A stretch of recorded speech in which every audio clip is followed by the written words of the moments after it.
Welcome back to J Podcast from Change Media, the space where we explore the small moments that quietly change how we show up in life.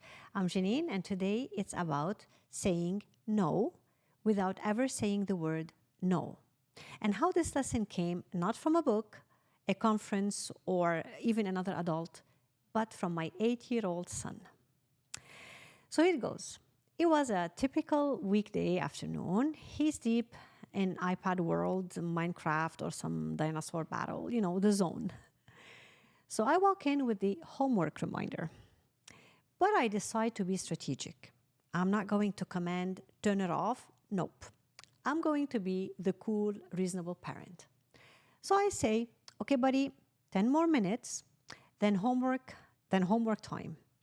And here's the deal. When I say time's up, I don't want to hear no. Got it? He nods, big head bob. Eyes already back on the screen. 10 minutes later, I walk in. All right, champ, time's up. Let's go. Without even looking up, calm as can be, he says one word. Wait. I stop, raise an eyebrow. Excuse me? What did I just say I didn't want to hear? He looks up, those big innocent eyes locking on mine, and delivers the line. You said you didn't want to hear no. I didn't say no. I said wait. Yes, I know. They're always one step ahead of us. I couldn't even be mad. I stood there smiling because he was right.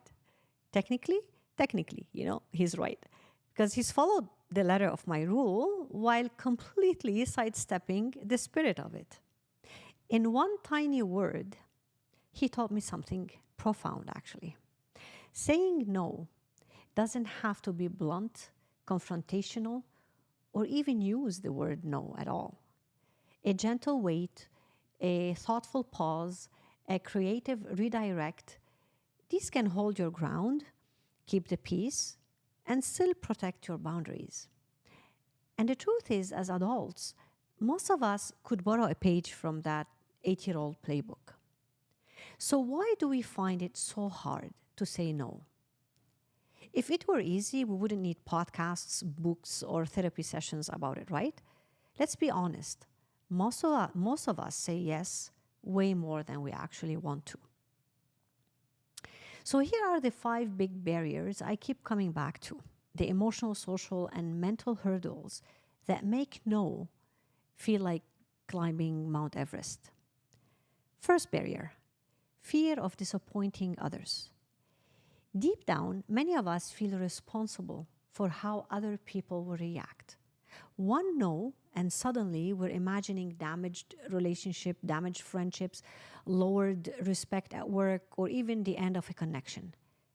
But here's the reality check. Most people are more resilient than we give them credit for. A kind, clear refusal usually causes only a brief ripple, but often builds more respect in the long run. Second barrier, and this one hits close to home for a lot of us, the guilt we put on ourselves. That inner voice that whispers, a good friend would say yes, a committed team player wouldn't hesitate. It's powerful because it ties straight into what we think we should be, kind, reliable, selfless. But real care isn't about being available 24/7. It's about showing up sustainably where you can actually give your best. Third barrier, the famous or infamous people-pleasing habits. Many of us learned very early on that saying yes equal praise, connection, safety. We became the reliable one, the go-to person. It feels good until it doesn't, until burnout creeps in. Breaking that pattern is uncomfortable, like stepping out of the role you've been playing for decades. But on the other side is real freedom. Another barrier is the pressures, the cultural, social, and workplace pressures. In many environments, yes signal politeness, teamwork, ambition. Saying no can feel like swimming against the current, especially for women who have historically been rewarded for self-sacrifice, or even men who are expected to handle everything. The good news, more people now recognize that healthy boundaries actually serve everyone better. And finally, the last barrier, and this is the sneakiest one, is the short-term versus the long-term trap. What do I mean by that? In the moment, yes feels so much easier. No awkward silence, no explanation needed, an instant relief. But those yeses pile up. Your calendar explodes, energy tanks, resentment builds. Eventually, you're overcommitted, under-delivering, and quietly disappointing the people you wanted to help. The courage it takes to say no in the short term pays dividend over time. Less resentment, more energy, and the space for wholehearted yeses to the things and people that truly matter.